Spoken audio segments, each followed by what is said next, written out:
Ça me fait penser à quelqu'un, oui. Surtout à un stade, en fait, près de chez moi. Voilà. Au stade. Au stade de Bédarieux, non, c'est pas ça? Non, Non, c'est pas le stade de Lagrange, non? je crois pas. Si, il me semble. Ça me fait penser, oui, Léo Lagrange, il y a des collèges, Léo Lagrange, puis bon, c'est pas dans le domaine du sport, je crois, non, Léo Lagrange, ça me rappelle, bon, j'ai un vague souvenir, mais précis, non. D'abord, moi, il y a quelque chose qui me plaît beaucoup chez Léo Lagrange, c'est qu'on porte un nom, le nom d'une personne. Nous faisons le serment solennel de rester unis pour désarmer et dissoudre les ligues factieuses, pour défendre et développer les libertés démocratiques, pour assurer la paix humaine. Voici donc Léo Lagrange face au défi du temps libre. Déjà depuis quelques années, municipalités et associations laïques ont mis en place des petites cellules pour prendre en charge une partie de la jeunesse. Lagrange va s'appuyer sur ses réseaux existants pour lancer de vastes programmes sur tout le territoire. Le temps presse. Librement, pleinement, faisons vivre nos 20 ans. Des auberges, voici la jeunesse, chaque jour nous partons en chantant. Puisque sur terre la machine nous offre à présent des loisirs, gonflons d'air pur notre poitrine, d'espoir livrons-nous au plaisir.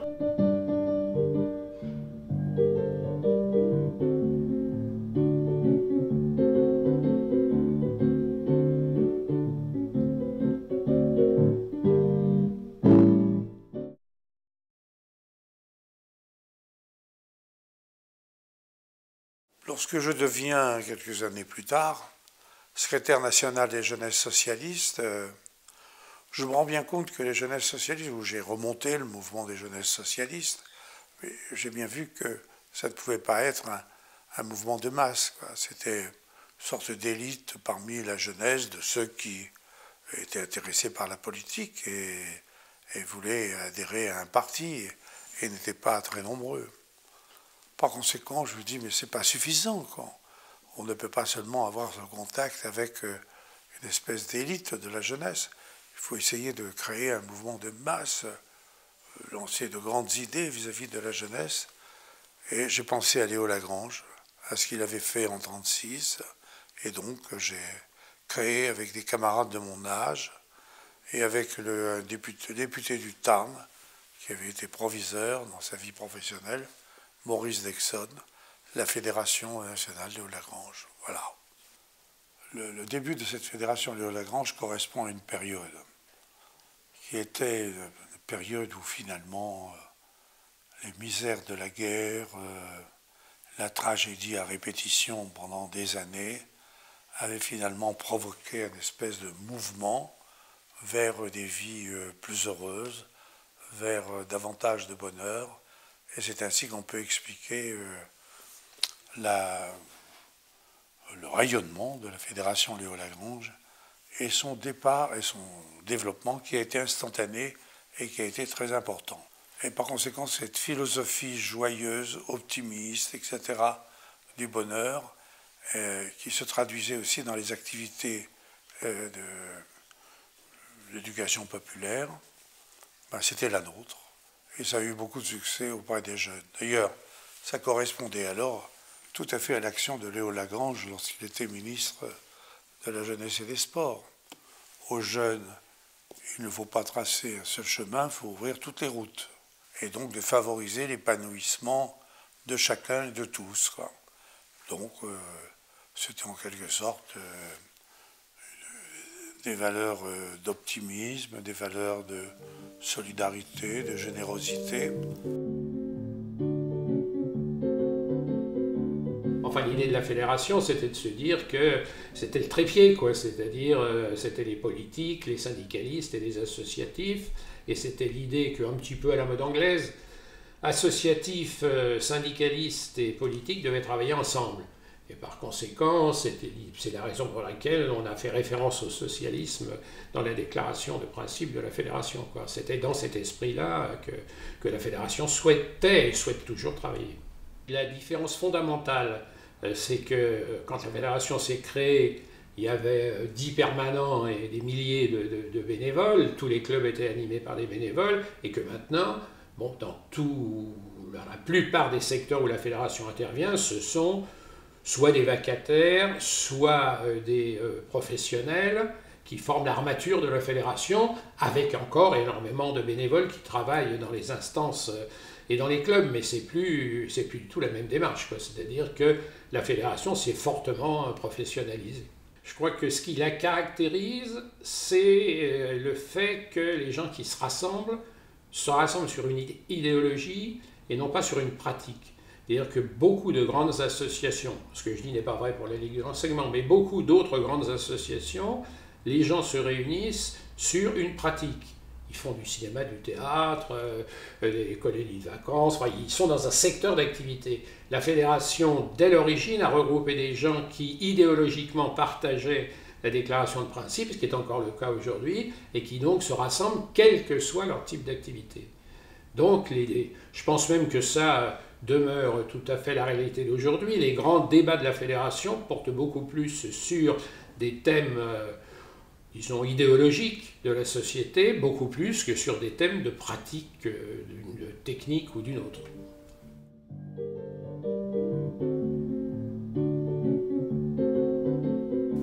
Maintenant, mais c'est autre chose. Les choses paraissent difficiles, quoi. Car il y a aussi le chômage. Les jeunes retrouvent situation très très très pénible. Et c'est pourquoi la Fédération Léo Lagrange est marquée maintenant par ses activités sociales. C'est-à-dire qu'elle va au-devant de la jeunesse, pas seulement en leur disant « nous voulons votre épanouissement, nous voulons votre liberté, nous voulons vous donner votre autonomie, mais nous voulons aussi résorber le chômage, vous aider dans vos difficultés de trouver du travail et de trouver des activités. »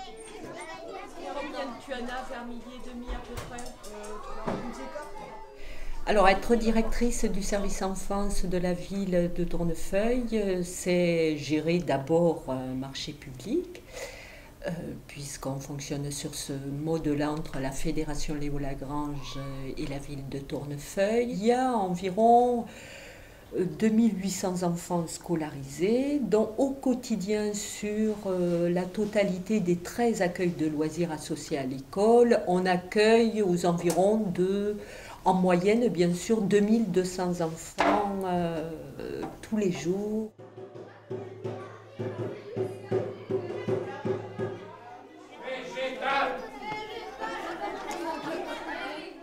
Alors, valeurs et messages Fédération Léo Lagrange, c'est pour moi avant tout les valeurs républicaines, bien sûr, en premier. C'est aussi la solidarité, l'humanisme, c'est la culture, c'est plein de choses. C'est l'esprit critique, Ces valeurs-là, elles ont aujourd'hui, d'après moi, bien vieilli. Et c'est vrai que ces valeurs-là, on se les approprie et elles prennent tout leur sens, surtout sur cette période-là. En 2010, aujourd'hui, reprendre le projet éducatif donc qui contient toutes ces valeurs-là, c'est vrai que c'est aujourd'hui forcément la grande priorité, même je dirais plus que jamais. On met vraiment l'accent dessus, parce que si on ne met pas cet accent-là, eh ben, ces valeurs-là, elles partent en fumée, et notre travail est très vite vide de sens.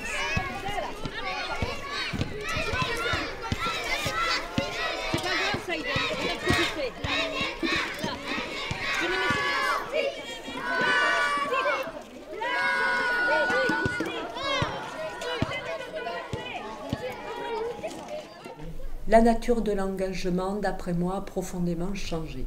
Voilà. Alors à nous, permanents, sur le terrain, en tout cas à nous, personnel de direction, de mettre l'accent, de mettre du sens dans notre travail, de rappeler, alors bien sûr, ce qu'est la Fédération Léo Lagrange, mais plus globalement, quel doit être notre travail éducatif auprès des enfants.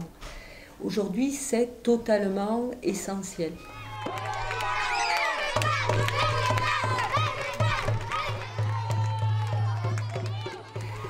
Daniel Ternoux, c'est un ancien permanent qui m'avait accueilli lorsque je suis arrivée en 84 en tant que stagiaire d'EFA. Il nous disait bienvenue dans la famille. Aujourd'hui, je suis toujours dans cette famille.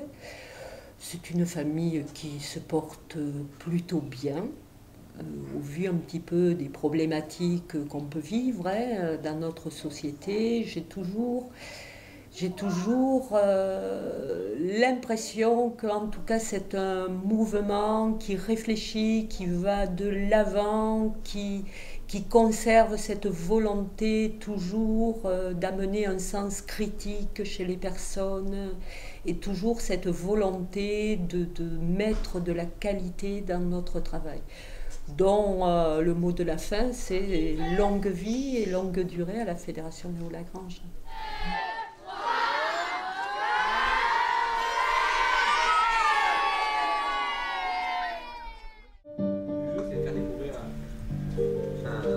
Un mot le plus possible. Un point pour Adam. Sur ta main. Non, on va vous donner des feuilles avec des feutres et vous dessinerez sur les feuilles. Attention, top. Le programme Démocratie et Courage est un programme d'éducation populaire qui est donc là pour compléter un peu ce qui se passe à l'école et qui est donc fait par des jeunes et pour les jeunes.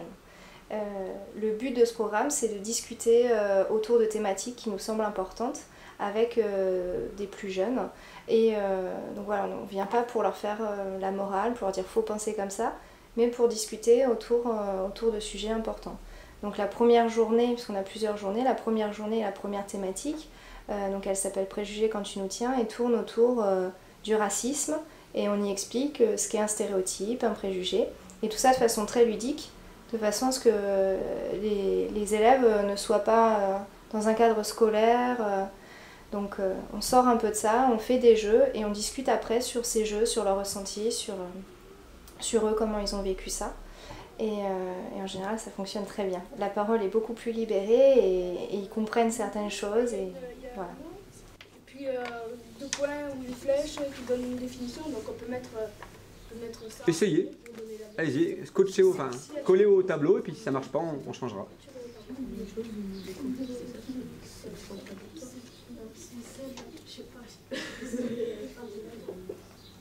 Quelque chose d'autre pour le stéréotype de la fée? Chapeau. Chapeau. Si, elles ont les habits bleu ou vert. Les habits, elles sont bleus, vert ou Alors, préjugé, c'est une idée que l'on a de la personne avant de la voir.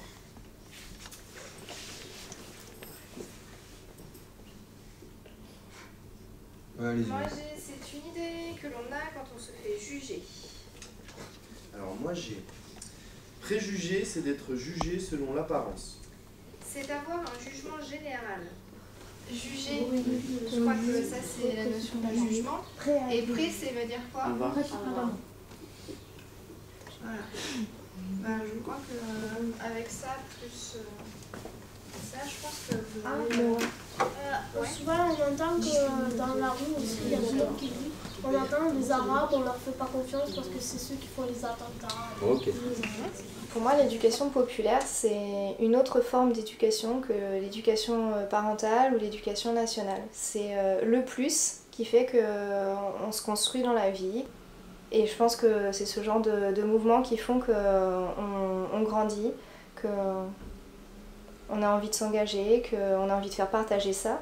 Et les valeurs défendues sont accessibles, je pense, à tous, mais parfois il faut aller chercher les gens pour qu'ils arrivent à mieux les comprendre. Et je pense que Léo Lagrange est aussi là pour ça. Bah, nos actions, elles vont en découler et elles vont être cohérentes avec ce qu'on pense. Donc si je pense que Jean-Denis est un homo et que les homos sont faibles, et ben moi, je vais dire non. Toi, on va faire de la danse, jamais je te prends avec moi dans mon équipe de foot, quoi. Donc gamin, tu peux aller danser, quoi. Donc, soit j'insulte, ou je l'ignore, j'accepte pas comme quelqu'un d'autre. Et donc ça, quand ça passe à l'extérieur, quand ça a une conséquence sur quelqu'un, c'est plus un préjugé, c'est ce qu'on appelle une discrimination. Alors il y a Jean, moi, l'équipe de basket et toi, le témoin elle. Mais nous on doit faire la discrimination. L'association Léo Lagrange arrive toujours à se renouveler dans ce qu'elle propose, dans les diverses branches qu'elle propose. Et elle ne se cantonne pas à ce qu'elle sait faire, elle essaye de s'élargir et de le faire bien. Je pense aussi qu'en tout cas moi en tant que jeune, elle sait laisser la place aux plus jeunes et elle nous laisse nous exprimer. Et en tout cas elle essaye de mettre en place tout ce qu'il faut pour qu'on puisse le faire. Donc moi c'est ça aussi qui me plaît, c'est que je trouve qu'on a une certaine liberté que peut-être je n'aurais pas ailleurs. Pour le programme Démocratie et Courage, où là on a quand même la liberté de se dire là il faudrait changer telle partie, l'améliorer. Donc on se réunit en séminaire avec les différentes régions et on voit ce qu'on peut changer, comment on peut le changer, parce que c'est pas simple, puis on n'est pas tous d'accord non plus, donc voilà. Mais moi ce soit aussi mon vécu par rapport au réseau Action Jeunesse, au réseau Action Jeune, pardon, où voilà, on fait par exemple le chantier de solidarité internationale. C'est les jeunes qui le mènent du début jusqu'à la fin. Donc c'est toujours suivi et encadré parce qu'on a besoin aussi de conseils de nos pairs. Mais on nous laisse faire nos propres expériences et nos propres choix. Et ouais, et être vraiment acteur de nos projets et de nos envies. Moi j'ai bien aimé les jeux parce que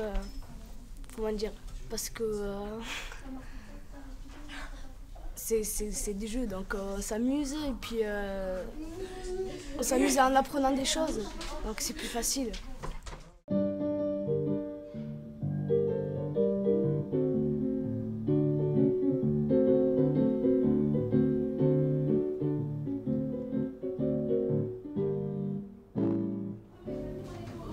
Mais comment ça marche pas?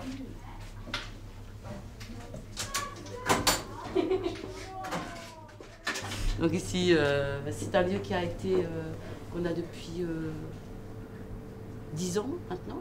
Voilà. Avant, on était un peu plus sur un autre coin de Romainville. Voilà. Bonjour. Vous êtes sur quel groupe? Marie-Paul, oui.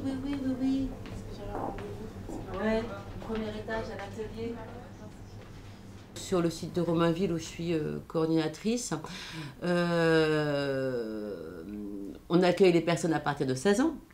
Donc essentiellement pour le gros de l'activité, en tout cas en 2010, le gros de l'activité sur le programme Avenir Jeune qui est financé par la région Île-de-France. Et donc on arrive dans ce programme Avenir Jeune pour travailler sur les compétences linguistiques, travailler sur les programmes d'alphabétisation et de français langue étrangère, qu'on appelle de moins en moins comme ça, mais que je vais continuer à appeler comme ça, parce que ça permet de situer quand même ce que les jeunes font. Ça s'adresse à des jeunes de 16 à 25 ans qui ont été scolarisés dans des pays étrangers, pour la plupart, ou parfois qui ont eu un parcours scolaire compliqué et qui sont devenus illettrés. Il y a aussi toute la phase et qui est l'objectif principal d'insertion sociale et professionnelle. Et donc c'est tout le travail de construction du projet professionnel. Nous, en tant qu'éducation populaire, on essaye de travailler avec eux autrement, avec des groupes plus petits, pour les aider à construire leur vie d'adultes et leur vie professionnelle. Hein. On est quand même essentiellement sur la question du projet. Et puis par ailleurs, on travaille avec les demandeurs d'emploi, donc des personnes envoyées par le pôle emploi, et nous travaillons sur des prestations d'accompagnement vers la construction du projet et vers l'emploi. À Mehmet, est-ce que tu veux bien aller pour le verbe être? Ouais. Alors l'éducation populaire, parce que on part des gens et on travaille pour les gens. Pour les jeunes, ils ont toujours droit à avoir une petite un petit brief quoi, sur là où ils sont quoi. Bon. Après, je ne sais pas si tout à fait je parle d'éducation populaire, je parle d'éducation permanente. Moi, je trouve que c'est un mot très beau, hein, populaire, mais en même temps qui est parfois taxé d'autres choses, je ne sais pas. Et pour eux, je ne sais pas si... je le dis peu, là je me rends compte qu'en fait, je le dis peu. Ces fiches, vous pouvez également aussi, si à la maison, vous n'avez pas, vous voulez travailler sur les métiers, si vous n'avez pas ce répertoire, si vous ne l'avez pas sous forme de papier, vous l'avez sur Internet. Il suffit d'aller sur le site du Pôle emploi. Vous allez voir répertoire des métiers, où il y a un autre site de l'ONICEP.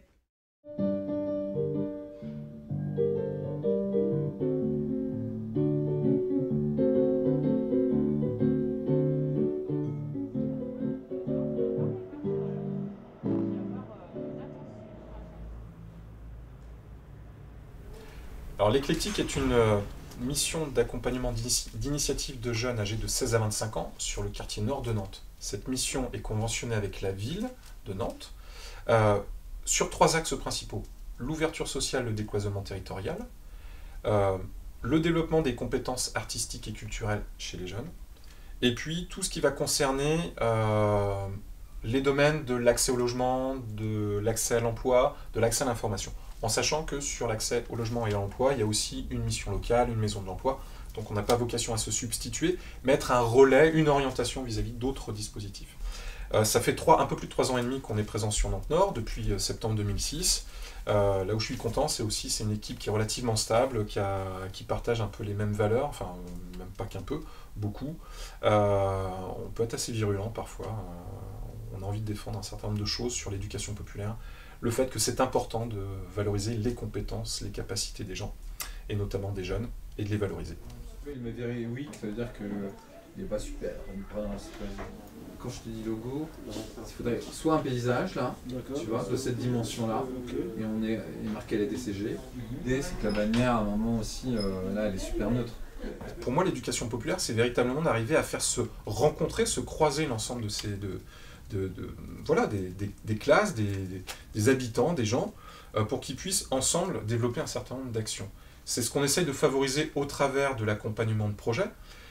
Et pour moi, l'éducation populaire, c'est ça, c'est accompagner, c'est pas faire pour, c'est faire avec. Il faut qu'on arrête de partir du postulat, on va les attirer par une carotte, de la consommation, puis après on va aller sur du projet. Moi je pense qu'il faut mettre le postulat, la barre très haute tout de suite, c'est de dire, voilà, nous on travaille dans un mouvement d'éducation populaire qui a des valeurs citoyennes, on travaille dans un sens républicain, démocrate, laïque, on veut que vous soyez acteurs, et il faut l'affirmer. Et à partir de ce moment-là, ils comprennent qu'on ne les prend pas pour des imbéciles.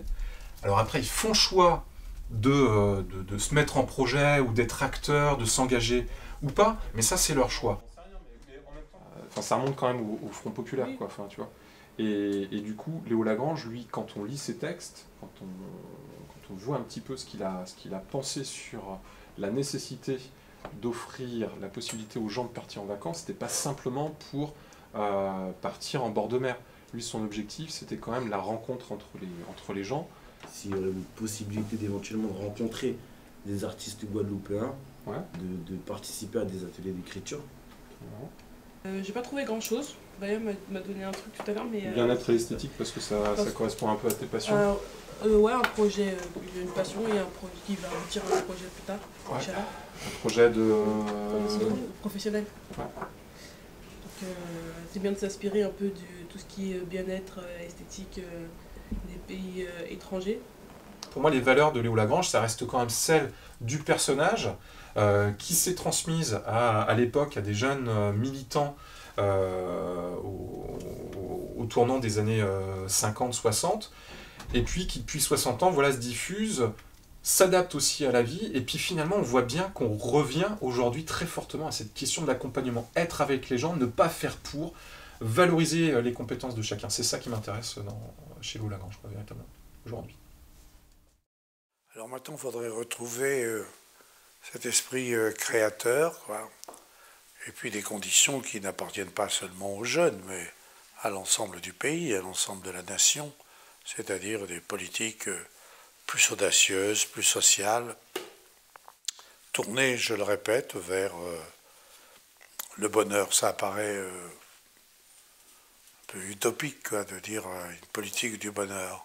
C'est naturellement une politique des conditions pour créer le bonheur. Actuellement, on sait qu'une des premières conditions pour créer le bonheur, c'est de donner au moins du travail à tous ces jeunes gens, quoi, qui n'en ont pas, et même à ceux qui sont moins jeunes.